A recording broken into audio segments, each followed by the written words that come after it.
کہ آپ اس پر توجہ کریں کہ ان شہزادگان کی زندگی کیسی پاکیزہ طریقے پر گزرتی تھی اور کیا معاملات تھے ان کی زندگیوں میں۔ اللہ اکبر۔ ہمارے آقا علیہ السلام نے فرمایا کہ حسن اور حسین یہ دونوں ہم شبیہ مصطفیٰ تھے۔ اعلیٰ حضرت فرماتے ہیں معدوم نہ تھا سایہ شاہ ثقلین، اس نور کی جلوگاہ تھی ذات حسنین، تمثیل نے اس نور کے دو حصے کیے، آدھے سے حسن بنے آدھے سے حسین۔ اعلیٰ حضرت فرماتے ہیں حضور کا سایہ نہیں تھا، ایسا نہیں تھا، حضور کا سایہ نہیں تھا، ایسا نہیں تھا، ہاں وہ سایہ جو زمین پر پڑتا ہے وہ نہیں تھا، سایہ ضرور تھا مگر وہ پڑا کس وجود پر، اس نور کی جلوگاہ کہاں تھی؟ معدوم نہ تھا سایہ شاہ ثقلین، شاہ ثقلین کا سایہ معدوم نہیں تھا، اس نور کی جلوگاہ تھی ذات حسنین، سایہ ضرور تھا مگر وہ سایہ پڑا حسن اور حسین کے وجود پر، وہ سایہ پڑا حسن اور حسین کے وجود پر، جب وہ سایہ ان دونوں کے وجود پر پڑا تو کیا ہوا؟ آدھے سے حسن بنے آدھے سے حسین۔ صحابہ کرام رضوان اللہ تعالی علیہم اجمعین کا معاملہ یہ تھا کہ جب وہ حضور کی یاد تڑپاتی، انہیں حضور کی دید تڑپاتی، دونوں شہزادوں کو ساتھ میں کھڑا رکھ کر کے دیکھ لیتے، انہیں ہم شکل مصطفیٰ نظر آ جاتا، صاف شکل پاک ہے دونوں کے ملنے سے آیا۔ اعلیٰ حضرت فرماتے ہیں صاف شکل پاک ہیں دونوں کے ملنے سے آیا، خط توأم میں لکھا ہے یہ دو ورقہ نور کا۔ یہ ان دونوں ذاتوں کا معاملہ۔ اب میں جو بات عرض کر رہا ہوں اس پر ایک بات یہ بھی ہے کہ حضرت سیدنا ابو ہریرہ رضی اللہ تعالیٰ عنہ صحابی رسول ہیں اور سب سے زیادہ احادیث کتابوں میں ان کی روایت سے آئی ہے، حضرت ابو ہریرہ سے، اور ان کی باتیں میں کل عرض کروں گا وہاں پر۔ حضرت ابو ہریرہ رضی اللہ تعالیٰ عنہ نے دیکھا کہ امام حسین پاک رضی اللہ تعالیٰ عنہ ایک جنازے سے باہر تشریف لائے، آپ جوتے پہن رہے تھے تو حضرت سیدنا ابو ہریرہ رضی اللہ تعالیٰ عنہ نے اپنے ہاتھ میں جو کپڑا تھا اس کپڑے سے ان کے پاؤں پر اور جوتے پر لگنے والی گرد کو صاف کرنا شروع کیا۔ صحابہ کرام اہل بیت کا یوں احترام کیا کرتے۔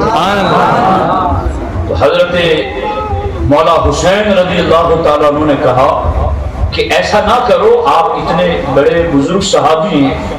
تو حضرت ابو ہریرہ رضی اللہ تعالیٰ عنہ نے کہا کہ میں تو صرف آپ کے قدم اور آپ کی جوتیاں مبارک ہی کو صاف کر رہا ہوں، لیکن اگر لوگوں کو پتہ چل جائے کہ آپ کا مرتبہ کیا ہے تو جوتوں پر گرد اور قدم پر گرد بعد میں لگے لوگ تمہیں کندھے پر اٹھا اٹھا کر کے چلیں، اگر لوگوں کو پتہ چل جائے کہ آپ کا مرتبہ کیا ہے۔ دوستان محترم، جہاں یہ دونوں شہزادے ہم شبیہ تھے، صاف شکل پاک دونوں کے ملنے سے عیاں ہوتی تھی، جہاں ان کی صورت حضور کی صورت میں فنا اور ڈھلی ہوئی نظر آتی تھی، وہیں پر ان کا کردار، ان کا عمل یہ بھی حضور علیہ السلام کے کردار کا عکس نظر آتا تھا۔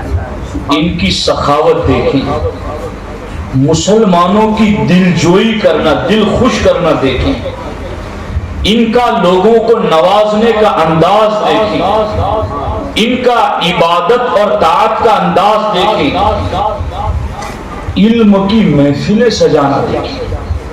میں آپ کو کیا بتاؤں، حضرت سیدنا امیر معاویہ رضی اللہ تعالیٰ عنہ سے کسی نے پوچھا کہ حضور میں امام حسین سے ملنے جا رہا ہوں مدینہ طیبہ، لیکن میں ان سے ملوں گا تو پہچانوں گا کیسے؟ چونکہ میں نے ابھی تک انہیں دیکھا نہیں ہے، میں کیسے پہچانوں گا؟ تو حضرت امیر معاویہ رضی اللہ تعالیٰ عنہ نے ارشاد فرمایا تم مسجد نبوی میں جانا اور وہاں تمہیں حلقے نظر آئیں گے علم کی، ان حلقوں کے اندر جہاں تمہیں ایسا حلقہ نظر آئے کہ جہاں لوگ اتنے ادب کے ساتھ سر جھکا کر بیٹھے ہوئے ہیں، ایسا لگے کہ ان کے سروں پر پرندے بیٹھے ہوئے ہیں کہ کہیں سر ہلائیں گے تو پرندے اڑ جائیں گے، ایسا با ادب علمی حلقہ نظر آئے تو سمجھ جانا کہ اس میں حسین ابن علی بیٹھے ہوئے ہیں۔ یعنی ایک پہچان ان کی۔ اب وہ جو حلقہ میں یوں ادب باندھ کر بیٹھے تھے وہ کون تھے؟ وہ صحابہ تھے یا ان کی اولادیں تھیں؟ یہ رافضی کہتا ہے کہ صحابہ کو ان سے پیار نہیں تھا، کبھی ان کی باتوں کی طرف کان نہ دھرنا، اور ان کا علم دین پھیلانے کا جذبہ بھی دیکھو کہ مسجد میں مجلسیں لگا کر کے لوگوں کو علم نبوی تقسیم کر رہے ہیں، یہ نبوت کا فیض بانٹ رہے ہیں۔ ان کی علمی شان ایک مستقل ہے۔ میں جو دو باتیں عرض کرنے والا تھا وہ یہ ہے، اور اس کو بھی آپ سیکھ لیجئے جس طرح مقصد شہادت میں نے آپ کو سمجھایا، ان دو باتوں کو بھی آج آپ سیکھ لیجئے۔ کبھی کبھی ایسا ہوتا ہے کہ کسی کا جب مرتبہ بڑا ہوتا ہے تو وہ چھوٹوں کے ساتھ وہ انداز نہیں اپناتا جو چھوٹے چاہتے ہیں۔ اب امام حسین کا مرتبہ کتنا بلند کہ جنتی جوانوں کے سردار، کتنا بلند مرتبہ، راکب دوش مصطفیٰ، کتنا بلند مرتبہ۔ لیکن جانتے ہیں ان کا سلوک اور برتاؤ کیا تھا؟ ایک مرتبہ آپ سواری پر بیٹھ کر راستے سے گزر رہے تھے، دیکھا کہ چند فقیر مسلمان سڑک کے کنارے درخت کے نیچے بیٹھ کر کھا رہے ہیں۔ جیسے ہی ان لوگوں نے دیکھا کہ شہزادہ رسول علیہ السلام گزر رہے ہیں، سلام کیا، حضرت کو دعوت دی کہ حضور آئیں اور ہمارے ساتھ کھانا تناول فرمائیں۔ امام حسین رضی اللہ تعالی عنہ سواری سے اتر کر ان کے ساتھ بیٹھے اور ان کے ساتھ بیٹھ کر کے چند لقمے تناول کیے، اور اس کے بعد امام حسین نے فرمایا کہ مجھے بھوک تو نہیں لگی تھی، نہ مجھے کھانے کی حاجت تھی، مگر میں تمہارے ساتھ اس لیے بیٹھا ہوں کہ اللہ تبارک و تعالیٰ کو تکبر کرنے والے بندے پسند نہیں ہیں، اس لیے تمہارے ساتھ بیٹھا۔ غور کیجیے آپ، اور یہ وہ چیزیں ہیں کہ ان کو کرنے کے بعد ہی اس کا رزلٹ ملتا ہے، دلوں کا سکون، لوگوں کی محبتیں ان چیزوں سے ملتی ہیں۔ اور سیم یہ اسی طرح کی روایت امام حسن مجتبیٰ کے ساتھ بھی پیش ہے، لیکن ان کا انداز کچھ جدا تھا۔ وہ بھی گزر رہے تھے تو انہوں نے خود سلام کیا ان مسلمانوں کو جو قریب بیٹھ کر کھانا کھا رہے تھے، سلام کیا تو انہوں نے جواب دیا، فوراً اٹھ کر کے انہوں نے شہزادہ رسول علیہ السلام کو دعوت دی کہ ہمارے دسترخوان پر آئیں۔ سواری سے اترے، ان کے دسترخوان پر بیٹھے، چند روٹی کے ٹکڑے کھائے، اور اس کے بعد امام حسن نے فرمایا دیکھو تم نے مجھے دعوت دی تو میں نے تمہاری قبول کی، اب میری دعوت قبول کرنا بھی تم پر فرض ہے، اب میری دعوت بھی تم قبول کرو۔ دن اور وقت متعین کیا اور پھر ان غریب لوگوں کو اپنے گھر بلا کر عمدہ غذائیں کھلائیں۔ یہ ہے سخی گھرانے کی سخاوت۔ داتا صاحب کشف المحجوب شریف میں لکھتے ہیں کہ ایک سائل مانگنے والا امام حسین کے در پر آیا اور آ کر کے اس نے پرچی لکھی کہ میں نے اپنی عزت کو بہت بچا کر رکھا تھا کہ کسی سے نہیں مانگوں گا، مگر تمہیں دیکھ کر کے مجھے اپنی عزت کا خریدار مل گیا، تو میں نے چاہا کہ میں یہاں بک جاؤں یا بے عزت ہو جاؤں تو بھی کوئی بات نہیں کہ مانگ لوں، تو اس لیے میں لوگوں سے بچتا تھا، مگر تمہارے پاس آ کر میں نے یہ درخواست کی ہے، میں حاجت مند۔ اندر سے جواب آنے میں تھوڑی تاخیر ہوئی، اس نے پھر پرچی لکھی کہ اگر میں واپس چلا جاؤں گا تو لوگ مجھے پوچھیں گے کہ امام حسین کے در سے کیا ملا؟ اگر میں انہیں کہوں گا کہ مجھے دیا ہے تو وہ جھوٹ ہو جائے گا، اور اگر میں یہ کہوں گا کہ نہیں دیا ہے تو کوئی میری بات یہ مانے گا ہی نہیں، کہ اس در سے کوئی محروم جاتا ہی نہیں ہے۔ تو میں کہوں گا کہ نہیں دیا تو لوگ مانیں گے نہیں، کہوں گا کہ دیا ہے تو جھوٹ ہو جائے گا۔ اب کیا کروں، میں انتظار کروں یا چلا جاؤں؟ اتنے میں امام حسین نے ان کو کہلوایا کہ بیٹھو، ہمارا وظیفہ راستے میں ہے، آئے گا تمہیں عطا کر دیں گے۔ تھوڑی دیر گزری کہ حضرت امیر معاویہ کا قاصد آیا اور اس نے 5 تھیلیاں 1,000 درہم کی امام حسین تک پہنچائی کہ یہ حضرت امیر معاویہ رضی اللہ تعالیٰ عنہ کی طرف سے آپ کی خدمت میں تحفہ ہے، اور یہ آپ اپنے قریب بیٹھنے والوں پر خرچ کریں، آپ کے لیے رقم بعد میں آ رہی ہے۔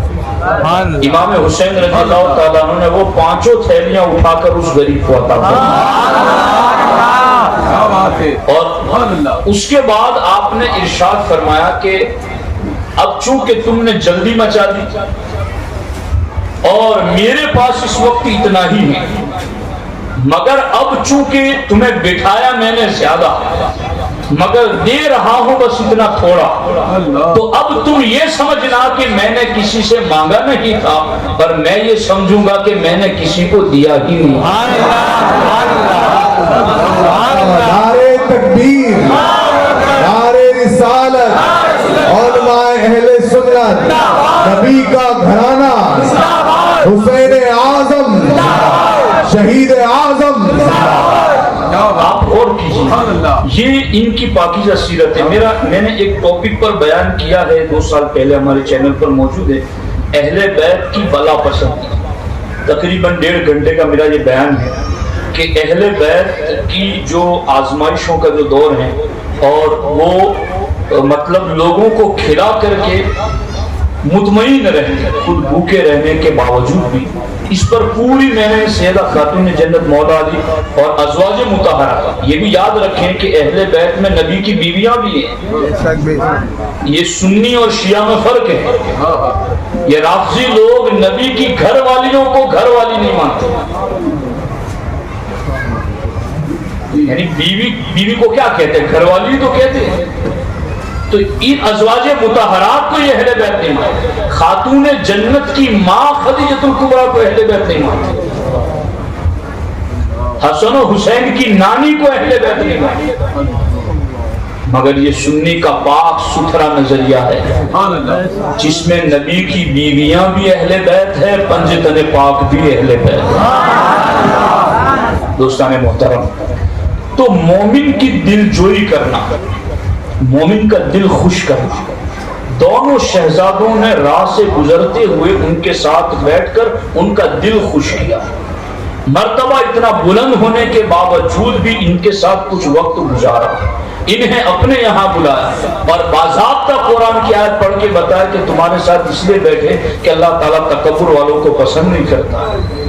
تو دوستان محترم، ان کی اس سیرت کو، ان کی سخاوت کو، ان کی یہ 25 مرتبہ پیدل حج ادا کرنا، آپ غور کیجیے، جو حاجی یہاں سے جاتا ہے نا، اس کے لیے حرم سے احرام باندھ کر کے مینا جانا، عرفات جانا، مزدلفہ جانا، پھر پلٹ کر آنا، وہ سواری ڈھونڈتا ہے، پیدل جانے میں بہت تکلیف پڑتی ہے۔ یہ مدینے سے لے کر مکہ تک 25 حج مکمل پیدل ادا فرما۔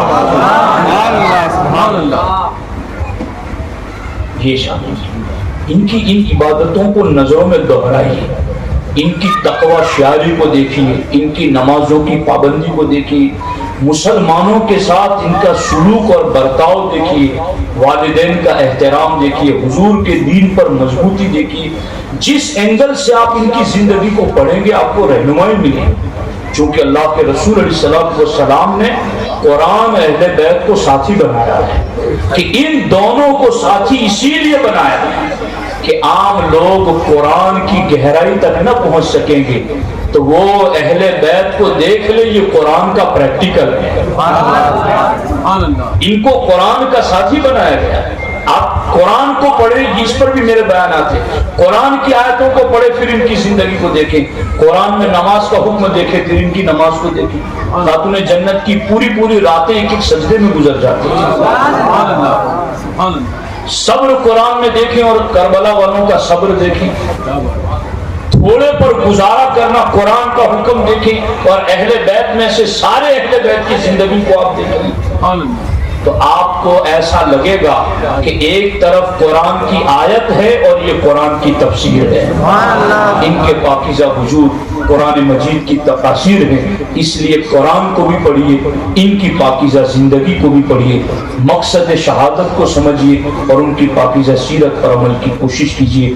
اللہ جل مجدہ الکریم ہم سبوں کو ان کہی ہوئی سنی ہوئی باتوں پر عمل کی توفیق عطا فرمائے۔ اتنی کثیر تعداد میں آپ آئے، اللہ تعالیٰ آپ کا ہمارا سب کا یہاں جمع ہونا اپنی بارگاہ میں قبول و منظور فرمائے۔ السلام علیکم ورحمۃ اللہ وبرکاتہ۔